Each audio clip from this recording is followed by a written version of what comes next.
Another day of Latagaw with Dawong Latagaw. Tara, ako'y samahan ninyo dito sa Maragusan, Davao de Oro at puntahan natin ang Tagbibinda Falls.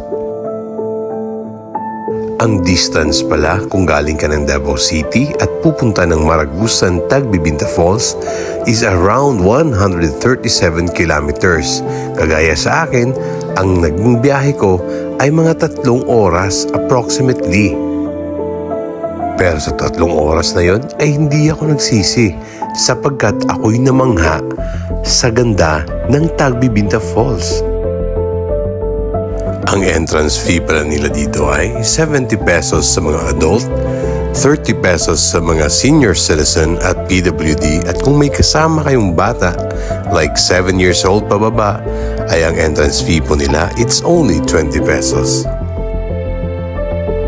At sa entrance fee mo na yan ay may access ka na hindi lang sa falls kundi pati na rin sa kanilang pool.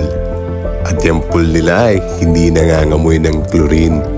Fresh water na fresh water, mga kalatagaw. Kaya makakasigurado ka talaga na hindi mananakit or mangangati ang balat mo. Sa loob din pala ng Tagbibinda Falls ay meron silang mga cottages in which pwede kayo doon kumain at mag-standby. O siya nga pala mga kalatagaw, enjoy nyo muna mga footages na kuha ko dito sa Tagbibinda Falls.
Sana kayo nasiyahan sa mga footages na kuha ko dito.